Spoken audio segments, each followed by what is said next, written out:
Merci pour vos encouragements, ça me fait super plaisir. Donc, je reçois énormément de questions par rapport au carnet d'ordre. Alors, notamment sur Facebook, j'ai reçu plein de messages de personnes qui me disaient, Tammy, le carnet d'ordre, qu'est-ce que j'en pense, etc., etc. Alors, j'en pense pas du mal ni du bien. Mais comme, encore une fois, je vais essayer d'être objectif, d'accord? Alors je sais que malheureusement certaines personnes ne le sont pas. Moi j'essaie d'être le plus objectif qui soit, sachant que, comme je vous l'avais dit précédemment, le but c'est pas encore une fois de dire il y a un système qui est meilleur qu'un autre. Donc je pense que vous vous rappelez de cette mention Belkayat au salon de la technique, on me remet le trophée d'or et donc bon bah Mostafa n'était pas super content et là il dit oui on va gagner avec un pipe.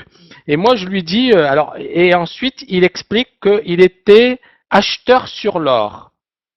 On était en mai 2013. Et à l'époque, l'or va se casser la gueule et la grande majorité de l'école était vendeuse sur l'or. Et je lui ai dit, nous, on ne va pas jouer un pipe, mais on va bien shorter. Et donc, c'était vraiment marrant parce que euh, d'un côté, donc Mostafa parlait d'anticiper les marchés à long terme, et de l'autre, il nous parlait d'un PIB. Donc, moi, j'ai rien contre ça, et c'est ce que je lui avais dit. Voilà, je suis toujours long sur l'or. Qu'est-ce que je lui avais dit à Mostafa? Je lui avais dit, chacun a son style. Le plus important, c'est de développer son propre style, de le maîtriser, et bien évidemment, de le travailler sur la durée. Le plus important, c'est pas de dire je fais du carnet d'ordre ou je fais du day trading, à la méthode Kale, puisque c'est une méthode en soi particulière qui n'est pas une méthode classique où je fais de. Non, c'est est-ce que je suis bon dans ma méthode? Est-ce que tous les jours j'ai des résultats? Et est-ce que je travaille tout ça sur la durée? C'est pour moi le plus important. Maintenant, et c'est ce que j'avais dit également durant la conférence, je lui dis qu'on gagne un pip ou 100 pips. Le plus important, c'est comment vous le gagnez et est-ce que vous le faites sur la durée. Et c'est ça le plus important. Maintenant, j'ai entendu des personnes, notamment Mostafa, dire oui, c'est la seule technique la plus efficace. Bon. Et alors moi, dans ma tête, bon, ça me fait sourire. Pourquoi? Parce que aller dire à Warren Buffett que le carnet d'ordre c'est le plus rentable. Il y a rien qui vous fasse gagner à part le carnet d'ordre. Warren Buffett, il va bien rigoler. Allez dire ça à George Soros. D'accord? Allez dire ça à George Soros, qui prend des gros mouvements directionnels. Il va rigoler. Et si vous me le dites à moi aussi, ben, je vais rigoler aussi. Parce que, premièrement, ce n'est pas vrai. D'accord? Il n'y a pas qu'une seule technique efficace. Premièrement. Deuxièmement, j'ai vu beaucoup de personnes tenir des propos légers et dire voilà, il n'y a que telle technique qui est gagnante, les autres sont pipeaux. Encore une fois, et qu'est-ce que j'avais dit à Mostafa à l'époque? J'avais dit des choses très précises. Je lui avais dit, il faut maîtriser. Alors, l'idée, c'est que lui, il n'avait même pas anticipé la baisse du gold. On a eu un certain moment la baisse, le gold qui a baissé. Bah, à un certain moment, moi, mes techniques, elles sont extrêmement efficaces. Et je n'ai pas raté la baisse du gold. Aucun étudiant, un minimum formé, n'a pas raté la baisse du gold parce que pour nous, on avait une configuration qui était parfaite à la vente. D'accord? Donc voilà. Donc après, il y a des personnes qui vont vous dire, bah écoutez, moi je suis très content de la méthode. Je pense que les étudiants TKL sont super contents et que s'ils ne l'étaient pas, ils me l'auraient dit et ils l'auraient manifesté. Donc, on est bien d'accord que, bien évidemment, il y a certaines personnes qui vont vous dire, il y a que tel. Moi, je m'en fiche. C'est pas ça le plus important. C'est comment on travaille, comment on fonctionne, quel est le processus, quelle est votre discipline. Vous voyez ce que je veux dire? Comment effectivement vous allez travailler sur la durée. Alors il y a quelqu'un qui me dit attention, cher Tami, tu vas avoir des problèmes. J'en ai déjà beaucoup. Je pense que je sais et je sais que je ne suis pas beaucoup apprécié par pas mal de personnes parce qu'effectivement ce que fait la TKL c'est un peu unique et qu'on sort du lot parce que bon, on forme des étudiants sur une période de 16 mois, on a des résultats qui sont bons, on a une montée en puissance. Donc c'est clair qu'il y a beaucoup de personnes qui n'aiment pas, qui essaient de créer des problèmes, mais ça, encore une fois, on s'en fiche. Donc à partir de là, voilà, par exemple, bon, à partir de là, effectivement, on a beaucoup de rigolos, mais c'est comme ça, il faut l'accepter. Donc, quelque part, le plus important, c'est d'être fidèle à ses principes et d'aller de l'avant au lieu de tomber dans le piège de la médisance de telle personne qui dit telle chose ou telle chose ou telle chose. D'accord? Le plus important, c'est de créer son propre truc et de le développer. Je suis très très content de l'évolution, de ce qui se passe, parce que pour moi, c'est presque magique. C'est vraiment magnifique ce qui se passe. Alors, par rapport au carnet d'ordre, on m'a souvent posé cette question. Et j'ai vu qu'il y avait beaucoup de propos légers qui ont été tenus sur le sujet. Et je vais essayer de vous résumer les principaux enjeux. Donc, rapidement. Alors, tout d'abord, le trading au carnet d'ordre, ça ne date pas d'aujourd'hui. D'accord? Ça ne date pas d'aujourd'hui. Dans les années 90, je ne sais pas s'il y a des personnes qui faisaient déjà du trading dans les années 90. Dans les années 90, surtout aux États-Unis, on avait les valeurs du Nasdaq, du NYSE, etc. On avait des personnes qui étaient spécialisées dans le carnet d'ordre et on avait des spreads qui étaient énormes. Et donc les gars, leur but c'était d'acheter au bid, de vendre à l'ask, d'accord? Et ils jouaient sur ces spreads qui étaient énormes. À certains moments, on les a même appelés les SOIS bandits. Voilà. On les appelait les bandits parce que les gars, en fait, ils volaient le spread. D'accord? C'était un petit peu le but, c'était un peu la technique. Donc cette technique, elle est très très ancienne. Moi, j'avais lu pas mal de bouquins, j'avais travaillé sur cette technique, etc. pendant pas mal de temps. Donc le but, c'était justement d'acheter au bid, de vendre à l'ask et d'empocher le spread. Cette technique a été qualifiée de technique du market maker. Alors comment on va se baser? Donc on va se baser sur justement le carnet d'ordre. Donc par exemple les ordres d'achat, de vente. Est-ce qu'on a des ordres qui sont plus importants? Est-ce qu'on a un déséquilibre? Le time and sales, d'accord? Je vais vous donner un exemple précis. Ok, rapidement.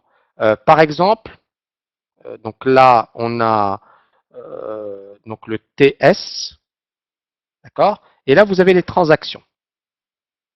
Ok? Et l'idée, elle est quoi? Elle est de voir est-ce qu'on a plus de rouge ou de vert.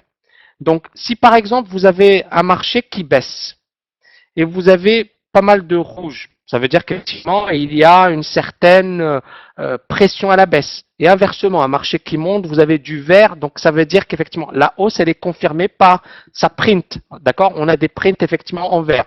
Donc à partir de là, notre objectif, il est justement de cerner la position, comment dirais-je, les personnes qui sont en position de force, en position de faiblesse, et donc très rapidement essayer de déterminer s'il faut acheter, s'il faut plutôt vendre, et puis surtout pour nous, essayer d'acheter donc le plus bas possible et de vendre le plus haut possible. D'accord? Donc ce sont des techniques effectivement classiques. Il y a plusieurs effectivement manières de travailler avec le carnet d'ordre. Il y a plusieurs écoles, il y a plusieurs approches, etc., etc.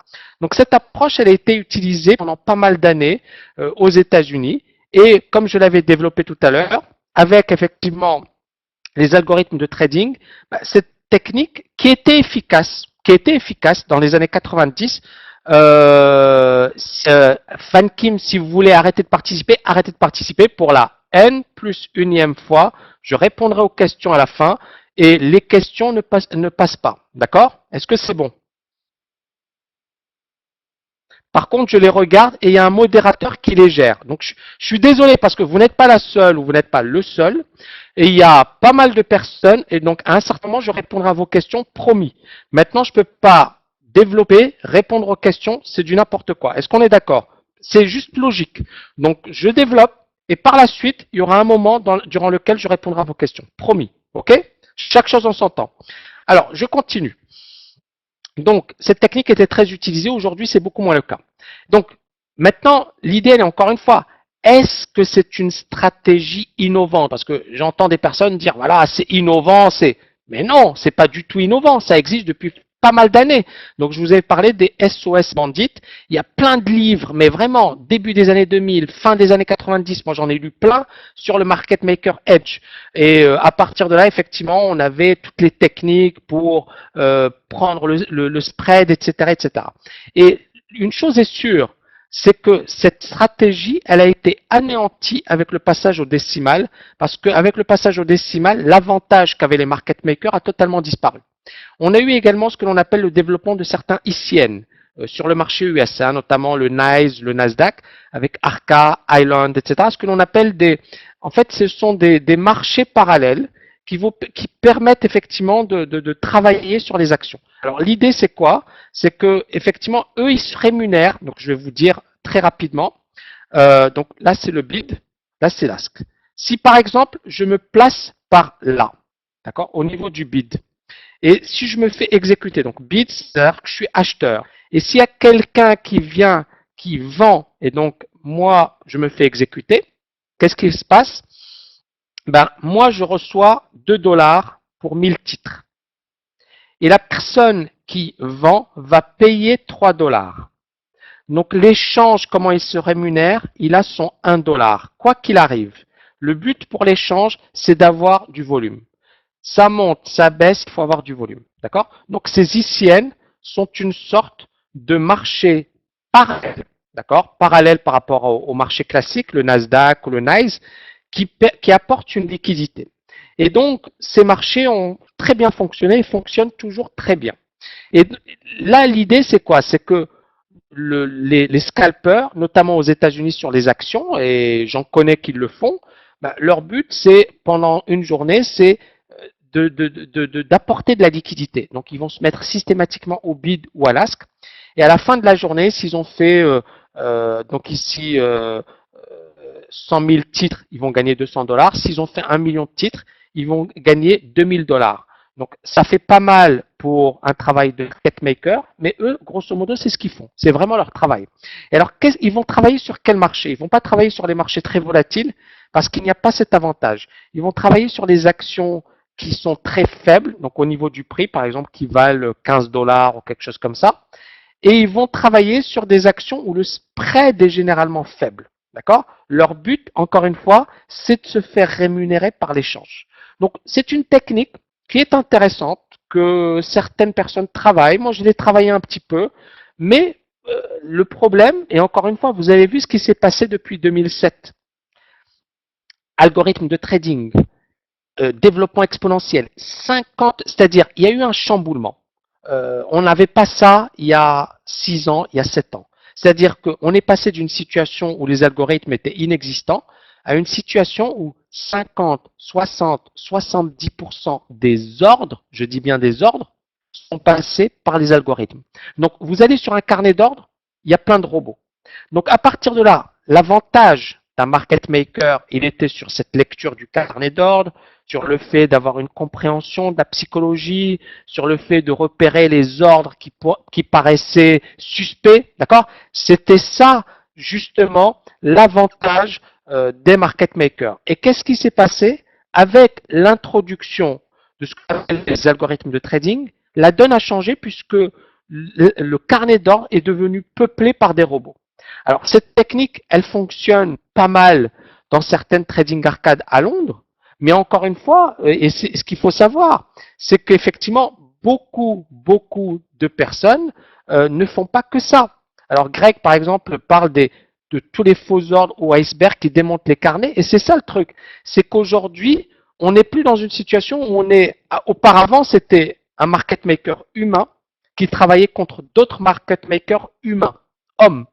Aujourd'hui, c'est moi contre plein de machines. D'accord? 50%, 60%, 70% des ordres sur un carnet d'ordres sont le fait de machines qui ont une vitesse de feu, qui vont très vite à la hausse, à la baisse, qui peuvent effectivement brouiller les pistes très vite. Et donc, je ne joue plus contre un homme ou contre des hommes ou des femmes, je joue contre des machines. Et à partir de là, bien évidemment, on peut avoir une expérience, on peut lire.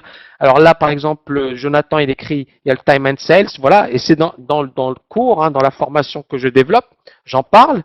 Donc, on peut effectivement avoir des éléments pour cerner, mais le problème, encore une fois, c'est quel est l'avantage? Est-ce que c'est un avantage durable? Est-ce que c'est un avantage qui ne va pas à un certain moment totalement disparaître? Vous voyez ce que je veux dire? Et donc, le problème, il est véritablement là. Probablement plus tard.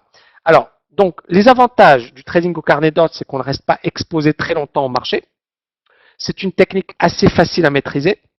On ne se disperse pas et c'est ça le gros avantage, c'est qu'on travaille sur 3 grands titres au maximum.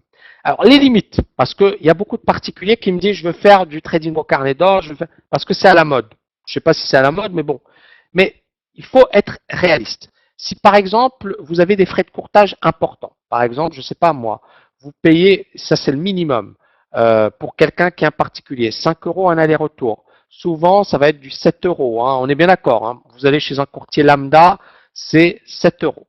D'accord? Imaginez, vous faites 100 allers-retours par jour, ce qui est pas grand-chose. Hein. 100 allers-retours, c'est même une transaction hein, pour certains. Donc, supposons que j'ai acheté voilà 50, d'accord. J'ai acheté grosso modo 50 contrats et j'en ai vendu 50. Donc ça me fait 100 lots sur une journée. C'est rien, c'est rien. Fois 7, ça nous fait combien? Ça nous fait 700 euros de frais de transaction. Donc, soit vous avez des frais de courtage très faibles, par exemple 1 euro, d'accord, et là, ça me fait du 100 euros. Soit vous avez des frais de courtage très élevés, oubliez, oubliez le scalping, d'accord, parce que c'est contre-productif. Donc, ça, première chose, il faut avoir un bon courtier, il faut avoir un courtier professionnel. D'accord? C'est très, très, très, très important, avoir un courtier professionnel. Deuxièmement, il faut disposer d'un capital conséquent. Parce que l'idée, c'est que si je joue un PIP, supposons que je joue un PIP sur le Bund. Un PIP, ça équivaut à quoi? Ça équivaut à 10 euros. D'accord? C'est un point sur le marché. 10 euros. Bien évidemment, l'effet de levier. Donc, je reviens ici rapidement. Donc, je joue un PIP sur le Bund. Ça signifie 10 euros. 10 euros pour un trade. Ça veut dire quoi? Ça veut dire que si je veux avoir quelque chose de correct, je dois avoir 50 trades gagnants. D'accord? 50 trades gagnants pour avoir 500 euros sur ma journée. Ce qui est, bon, pour un bon trader, c'est pas grand-chose. Hein. Donc, 500 euros sur une bonne journée. Donc, 50 transactions à 10 euros pour effectivement avoir mes 500 euros. Alors qu'un bon trader, avec un trade, hein, il a un beau mouvement, il se fait ses 500 euros facilement. D'accord? Donc ici, premièrement, 50 trades. Quand je vous ai dit par rapport aux commissions. Donc là, on prend un exemple, mais vraiment, vraiment, vraiment très simple. 50 lots, 50 fois 2, ça nous fait quoi? Donc aller-retour, hein, ça nous fait quoi? Ça nous fait du 100 lots, d'accord? Si j'ai des commissions élevées, donc si j'ai 7 euros par commission, ça me fait 700. Supposons que j'ai du 4 euros, d'accord? 4 euros de commission, ça me fait combien? Donc 100 fois 4 égale 400. Ça veut dire que j'ai pris 50 trades. Sur chaque trade, j'ai gagné un pip, donc 50 fois 10 égale 500 euros, moins 400, ça me fait du 100 euros. Est-ce que, donc là, j'ai même pas parlé, je suis même pas rentré dans le vif du sujet. Hein. Donc voilà, merci Abdesamia. On parle même pas des positions perdantes. Là, le gars, il n'a fait que gagner. Hein. Il a eu 50 trades gagnants. D'accord? Donc je reviens sur la base. Donc ici, il faut quand même un capital conséquent. Il faut travailler avec des tailles conséquentes parce qu'effectivement, le but, c'est voilà, c'est de gagner beaucoup plus que ça. Parce que là, et je viens de vous le montrer, 100 euros, ben c'est rien. Hein, c'est-à-dire, je prends 50 trades, j'ai un levier, je paye 400 euros de commission. Donc, premièrement, il faut que mes commissions elles soient très très très basses pour pouvoir véritablement vivre du scalping. Sinon, c'est pas la peine. Et donc, il faudrait effectivement que ça atteigne les 1-2 euros. Et là, ça devient un peu plus correct. D'accord? 1 euro à chaque fois que je prends une transaction. Alors, autre point, comme vous travaillez avec un effet de levier, donc beaucoup de scalpers travaillent avec des quantités assez importantes. Ils ne sont pas avec un lot, mais souvent ils vont travailler avec 10 lots, 30 lots, 50 lots. D'accord? Donc ils essaient d'avoir un levier important. D'accord? Et là, bien évidemment, un PIP 50 fois 10, ça nous fait du 500 euros. D'accord? Sur une transaction. Sauf que si le marché se retourne brutalement, donc brutalement, il se retourne contre moi. Et bon, il y a un slippage, etc. Et je me retrouve avec moins 5. Donc je peux me retrouver avec mes 50 lots moins 5 pips, ça fait du moins 2500 euros sur un trade. Et le problème, il est quoi? Il est que c'est le suivant. C'est comment je vais gérer cette perte. Je suis obligé de regagner 5 fois pour refaire ma perte. D'accord? Je suis obligé d'avoir 5 gains consécutifs pour me refaire sur et 5 pips, c'est pas grand chose. Ou 5 ticks, c'est pas grand chose sur les marchés. D'accord? C'est vraiment pas grand chose. Donc je suis obligé de me refaire sur cette perte. Et comment je vais la gérer? Comment sur le plan psychologique? Les commissions. Donc il y a quand même pas mal de points qui effectivement posent problème pour quelqu'un qui est un particulier et qui veut effectivement faire du trading au carnet d'ordre. Donc la situation elle est claire. C'est il faut être super bien connecté parce qu'on ne peut pas se permettre d'avoir une connexion internet moyenne, on peut pas se permettre d'avoir une machine qui n'est pas super puissante, on ne peut pas se permettre d'être très loin des serveurs. Et donc, idéalement, il faut être dans une salle de marché pro pour que ce système, cette technique de trading puisse fonctionner. Sinon, c'est pas la peine. Oubliez. D'accord? Ça, c'est la première chose. Ensuite, les frais pour intégrer une salle de marché spécialisée peuvent être conséquents. Donc, moi, je me suis renseigné pour mon info personnelle, mais le loyer, il peut atteindre 2500 euros, voire 3000 euros. D'accord? Pour travailler dans une salle de marché pro.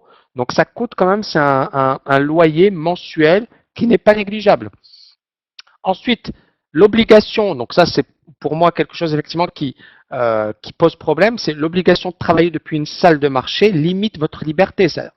L'un des avantages du trading, c'est d'être malgré tout libre. Donc vous pouvez travailler depuis la campagne ou face à l'océan si ça vous chante. Là, on est dans une salle de marché classique, à Londres par exemple, il fait gris, je prends les transports le matin, je paye mon bureau assez cher, etc., etc. Ça redevient un job classique et donc on retire effectivement alors, Greg, est-ce que vous avez travaillé dans ce domaine? Juste pour info, parce que... Ok.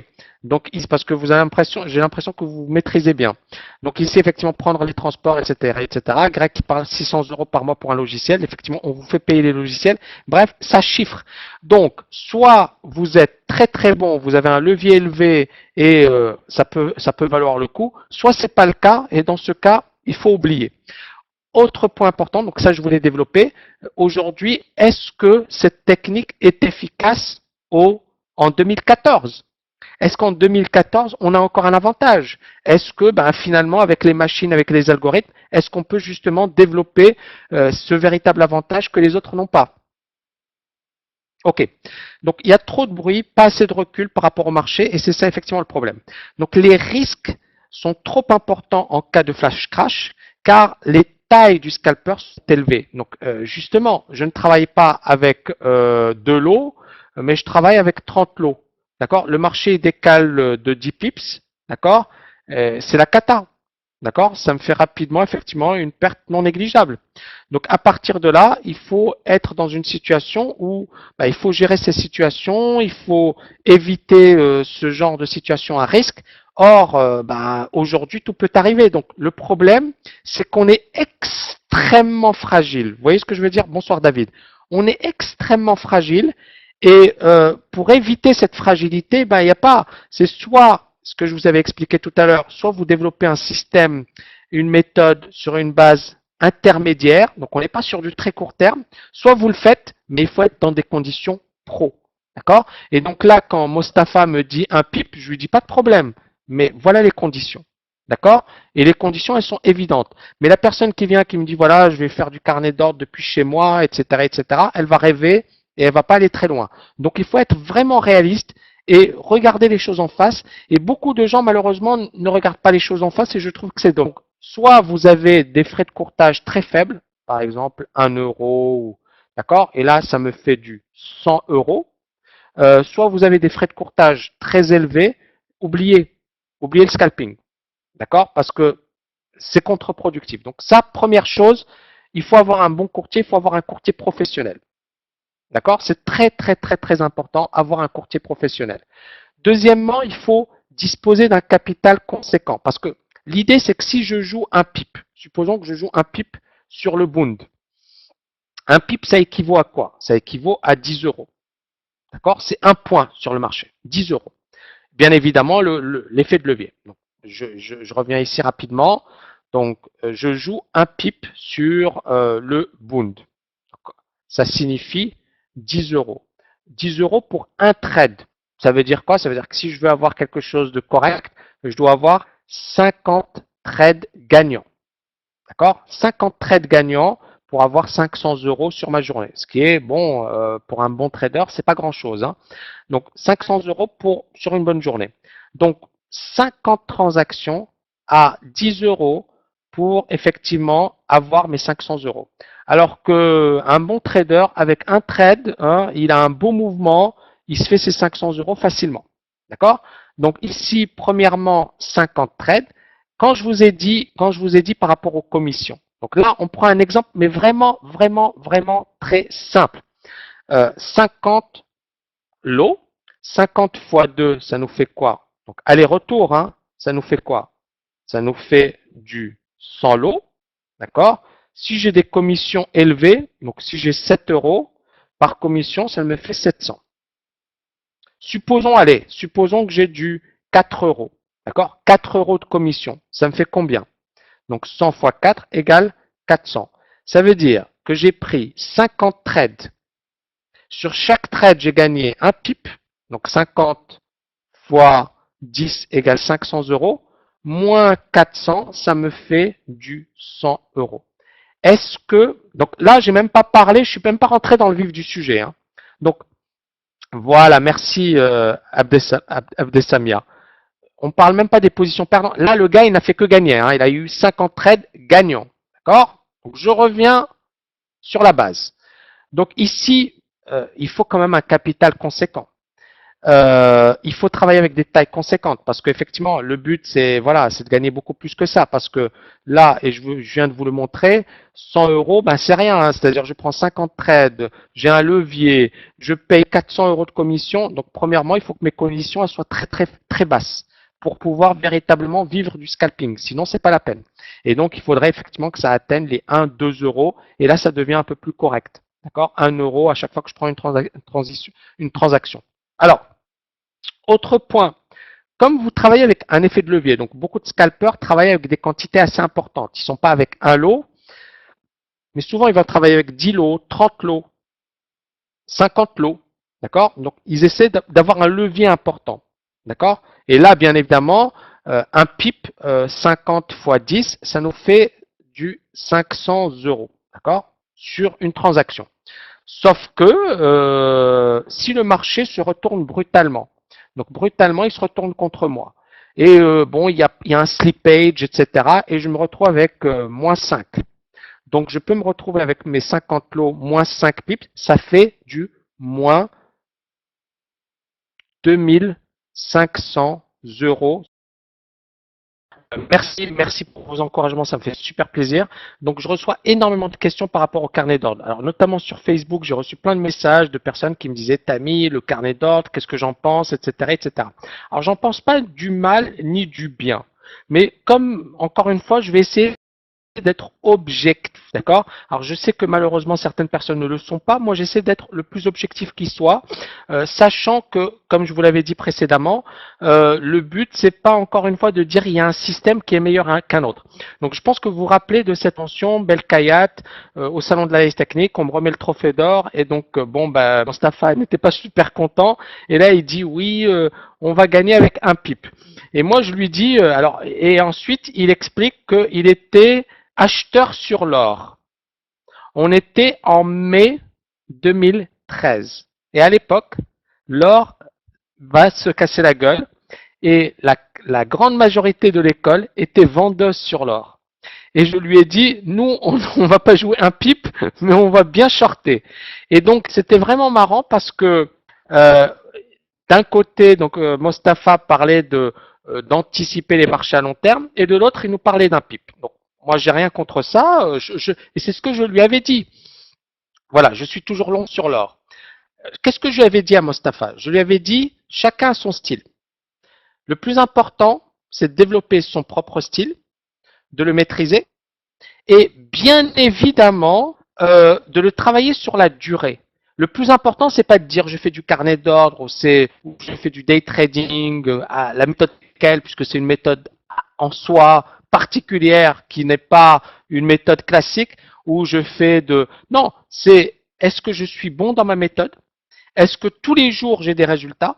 Et est-ce que je travaille tout ça sur la durée? C'est pour moi le plus important. Maintenant, et c'est ce que j'avais dit également durant la conférence, je dis qu'on gagne un pip ou 100 pips. Le plus important, c'est comment vous le gagnez et est-ce que vous le faites sur la durée.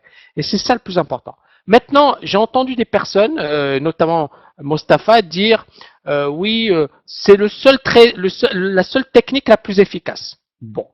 Et alors moi, dans ma tête, bon, ça me fait sourire. Pourquoi? Parce que aller dire à Warren Buffett que le carnet d'ordre c'est le plus rentable. Il y a rien qui vous fasse gagner à part le carnet d'ordre. Warren Buffett, il va bien rigoler. Allez dire ça à George Soros. D'accord? Allez dire ça à George Soros, qui prend des gros mouvements directionnels. Il va rigoler. Et si vous me le dites à moi aussi, ben je vais rigoler aussi. Parce que, premièrement, ce n'est pas vrai. D'accord? Il n'y a pas qu'une seule technique efficace. Premièrement. Deuxièmement, j'ai vu beaucoup de personnes tenir des propos légers et dire, voilà, il n'y a que telle technique qui est gagnante, les autres sont pipeaux. Encore une fois, et qu'est-ce que j'avais dit à Mostafa à l'époque? J'avais dit des choses très précises. Je lui avais dit, il faut maîtriser. Alors, l'idée, c'est que lui, il n'avait même pas anticipé la baisse du gold. On a eu un certain moment la baisse, le gold qui a baissé. À un certain moment, moi, mes techniques, elles sont extrêmement efficaces. Je n'ai pas raté la baisse du gold. Aucun étudiant, un minimum formé, n'a pas raté la baisse du gold parce que pour nous, on avait une configuration qui était parfaite à la vente. D'accord? Donc voilà. Donc après, il y a des personnes qui vont vous dire, bah écoutez, moi je suis très content de la méthode. Je pense que les étudiants TKL sont super contents et que s'ils ne l'étaient pas, ils me l'auraient dit et ils l'auraient manifesté. Donc, on est bien d'accord que, bien évidemment, il y a c'est le plus bas possible et de vendre le plus haut possible. D'accord? Donc, ce sont des techniques effectivement classiques. Il y a plusieurs effectivement manières de travailler avec le carnet d'ordre. Il y a plusieurs écoles, il y a plusieurs approches, etc., etc. Donc, cette approche, elle a été utilisée pendant pas mal d'années aux États-Unis. Et comme je l'avais développé tout à l'heure, avec effectivement les algorithmes de trading, cette technique qui était efficace dans les années 90, Fan Kim, si vous voulez arrêtez de participer pour la N plus unième fois. Je répondrai aux questions à la fin et les questions ne passent pas. D'accord? Est-ce que c'est bon? Par contre, je les regarde et il y a un modérateur qui les gère. Donc, je suis désolé parce que vous n'êtes pas la seule ou vous n'êtes pas le seul. Et il y a pas mal de personnes. Et donc, à un certain moment, je répondrai à vos questions, promis. Maintenant, je ne peux pas développer, répondre aux questions. C'est du n'importe quoi. Est-ce qu'on est d'accord? C'est juste logique. Donc, je développe et par la suite, il y aura un moment durant lequel je répondrai à vos questions. Promis. OK? Chaque chose en son temps. Alors, je continue. Donc, cette technique était très utilisée. Aujourd'hui, c'est beaucoup moins le cas. Donc, maintenant, l'idée, elle est encore une fois, est-ce que c'est une stratégie innovante? Parce que j'entends des personnes dire, voilà, c'est innovant, mais non, c'est pas du tout innovant. Ça existe depuis pas mal d'années. Donc, je vous ai parlé des SOS Bandit. Il y a plein de livres, mais vraiment, début des années 2000, fin des années 90, moi j'en ai lu plein sur le Market Maker Edge. Et à partir de là, effectivement, on avait toutes les techniques pour prendre le spread, etc., etc. Et une chose est sûre, c'est que cette stratégie, elle a été anéantie avec le passage au décimal, parce qu'avec le passage au décimal, l'avantage qu'avaient les market makers a totalement disparu. On a eu également ce que l'on appelle le développement de certains ICN sur le marché US, notamment le NYSE, le Nasdaq, avec Arca, Island, etc. Ce que l'on appelle en fait, ce sont des marchés parallèles qui permettent effectivement de travailler sur les actions. Alors l'idée c'est quoi? C'est que effectivement eux ils se rémunèrent. Donc je vais vous dire très rapidement. Donc là c'est le bid, là c'est l'ask. Si par exemple je me place par là, d'accord, au niveau du bid, et si je me fais exécuter, donc bid, c'est-à-dire que je suis acheteur, et s'il y a quelqu'un qui vient, qui vend, et donc moi je me fais exécuter, qu'est-ce qui se passe? Ben, moi je reçois 2 dollars pour 1000 titres. Et la personne qui vend va payer 3 dollars. Donc l'échange, comment il se rémunère? Il a son 1 dollar, quoi qu'il arrive. Le but pour l'échange, c'est d'avoir du volume. Ça monte, ça baisse, il faut avoir du volume. D'accord? Donc ces ICN sont une sorte de marchés parallèles, d'accord, parallèles par rapport au marché classique, le Nasdaq ou le NYSE, qui apportent une liquidité. Et donc, ces marchés ont très bien fonctionné et fonctionnent toujours très bien. Et là, l'idée, c'est quoi? C'est que les scalpers, notamment aux États-Unis sur les actions, et j'en connais qui le font, bah, leur but, c'est pendant une journée, c'est d'apporter de la liquidité. Donc, ils vont se mettre systématiquement au bid ou à l'ask. Et à la fin de la journée, s'ils ont fait, donc ici, 100 000 titres, ils vont gagner 200 dollars. S'ils ont fait 1 million de titres, ils vont gagner 2000 dollars. Donc, ça fait pas mal pour un travail de market maker, mais eux, grosso modo, c'est ce qu'ils font. C'est vraiment leur travail. Et alors, ils vont travailler sur quel marché? Ils vont pas travailler sur les marchés très volatiles parce qu'il n'y a pas cet avantage. Ils vont travailler sur les actions qui sont très faibles, donc au niveau du prix, par exemple, qui valent 15 dollars ou quelque chose comme ça. Et ils vont travailler sur des actions où le spread est généralement faible. D'accord? Leur but, encore une fois, c'est de se faire rémunérer par l'échange. Donc, c'est une technique qui est intéressante, que certaines personnes travaillent. Moi, je l'ai travaillé un petit peu.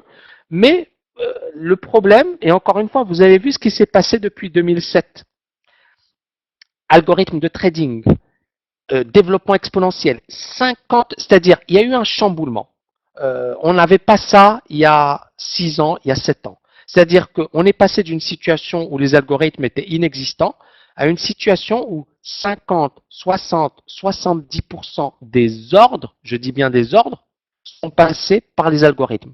Donc vous allez sur un carnet d'ordres, il y a plein de robots.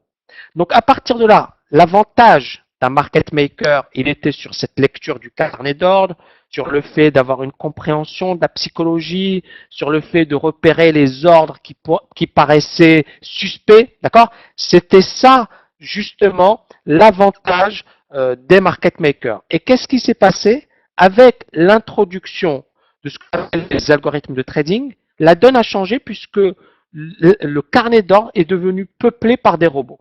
Alors, cette technique, elle fonctionne pas mal dans certaines trading arcades à Londres, mais encore une fois, et c'est ce qu'il faut savoir, c'est qu'effectivement, beaucoup de personnes ne font pas que ça.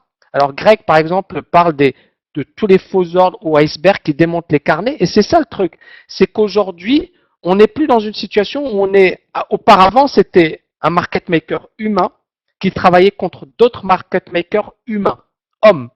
Aujourd'hui, c'est moi contre plein de machines. D'accord? 50%, 60%, 70% des ordres sur un carnet d'ordres sont le fait de machines qui ont une vitesse de feu, qui vont très vite à la hausse, à la baisse, qui peuvent effectivement brouiller les pistes très vite. Et donc, je ne joue plus contre un homme ou contre des hommes ou des femmes, je joue contre des machines. Et à partir de là, bien évidemment, on peut avoir une expérience, on peut lire. Alors là, par exemple, Jonathan, il écrit, il y a le time and sales, voilà, et c'est dans le cours, hein, dans la formation que je développe, j'en parle.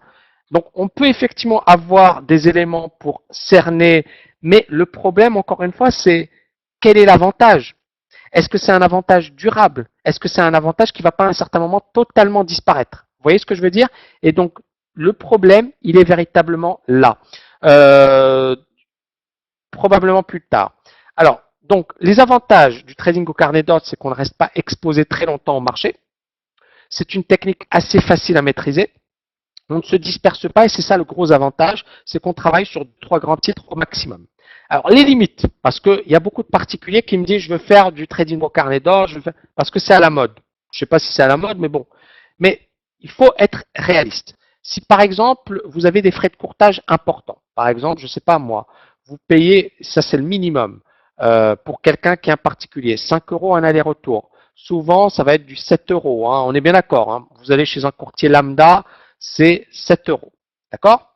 Imaginez, vous faites 100 allers-retours par jour, ce qui est pas grand-chose. Hein. 100 allers-retours, c'est même une transaction hein, pour certains. Donc, supposons que j'ai acheté, voilà, 50, d'accord? J'ai acheté grosso modo 50 contrats et j'en ai vendu 50. Donc, ça me fait 100 lots sur une journée. C'est rien. C'est rien. Fois 7, ça nous fait combien? Ça nous fait 700 euros de frais de transaction. Donc, certaines personnes qui vont vous dire, il n'y a que tel. Moi, je m'en fiche. C'est pas ça le plus important. C'est comment on travaille, comment on fonctionne, quel est le processus, quelle est votre discipline. Vous voyez ce que je veux dire? Comment effectivement vous allez travailler sur la durée. Alors il y a quelqu'un qui me dit attention, cher Tammy, tu vas avoir des problèmes. J'en ai déjà beaucoup. je pense que je sais et je sais que je ne suis pas beaucoup apprécié par pas mal de personnes parce qu'effectivement ce que fait la TKL c'est un peu unique et qu'on sort du lot parce que bon. On forme des étudiants sur une période de 16 mois, on a des résultats qui sont bons, on a une montée en puissance. Donc c'est clair qu'il y a beaucoup de personnes qui n'aiment pas, qui essaient de créer des problèmes, mais ça, encore une fois, on s'en fiche. Donc à partir de là, voilà, par exemple, bon, à partir de là, effectivement, on a beaucoup de rigolos, mais c'est comme ça, il faut l'accepter. Donc, quelque part, le plus important, c'est d'être fidèle à ses principes et d'aller de l'avant au lieu de tomber dans le piège de la médisance de telle personne qui dit telle chose ou telle chose ou telle chose. D'accord? Le plus important, c'est de créer son propre truc et de le développer. Je suis très très content de l'évolution, de ce qui se passe, parce que pour moi, c'est presque magique. C'est vraiment magnifique ce qui se passe. Alors, par rapport au carnet d'ordre, on m'a souvent posé cette question. Et j'ai vu qu'il y avait beaucoup de propos légers qui ont été tenus sur le sujet. Et je vais essayer de vous résumer les principaux enjeux. Donc, rapidement. Alors, tout d'abord, le trading au carnet d'ordre, ça ne date pas d'aujourd'hui. D'accord? Ça ne date pas d'aujourd'hui. Dans les années 90, je ne sais pas s'il y a des personnes qui faisaient déjà du trading dans les années 90. Dans les années 90, surtout aux États-Unis, on avait bon, les valeurs du Nasdaq, du NYSE, etc. On avait des personnes qui étaient spécialisées dans le carnet d'ordre et on avait des spreads qui étaient énormes. Et donc les gars, leur but c'était d'acheter au bid, de vendre à l'asque, d'accord? Et ils jouaient sur ces spreads qui étaient énormes. À certains moments, on les a même appelés les SOIS bandits. Voilà. On les appelait les bandits parce que les gars, en fait, ils volaient le spread. D'accord? C'était un petit peu le but, c'était un peu la technique. Donc cette technique, elle est très très ancienne. Moi, j'avais lu pas mal de bouquins, j'avais travaillé sur cette technique, etc. pendant pas mal de temps. Donc le but, c'était justement d'acheter au bid, de vendre à l'asque et d'empocher le spread. Cette technique a été qualifiée de technique du market maker. Alors comment on va se baser? Donc on va se baser sur justement le carnet d'ordre. Donc par exemple les ordres d'achat, de vente. Est-ce qu'on a des ordres qui sont plus importants? Est-ce qu'on a un déséquilibre? Le time and sales, d'accord? Je vais vous donner un exemple précis. Ok, rapidement. Par exemple, donc là on a donc le TS, d'accord? Et là, vous avez les transactions. OK? Et l'idée, elle est quoi? Elle est de voir est-ce qu'on a plus de rouge ou de vert. Donc, si par exemple, vous avez un marché qui baisse et vous avez pas mal de rouge, ça veut dire qu'effectivement, il y a une certaine pression à la baisse. Et inversement, un marché qui monte, vous avez du vert, donc ça veut dire qu'effectivement, la hausse, elle est confirmée par sa print. D'accord? On a des prints effectivement en vert. Donc à partir de là, notre objectif, il est justement de cerner la position, comment dirais-je, les personnes qui sont en position de force, en position de faiblesse, et donc très rapidement essayer de déterminer s'il faut acheter, s'il faut plutôt vendre, et puis surtout pour nous, essayer d'acheter donc plus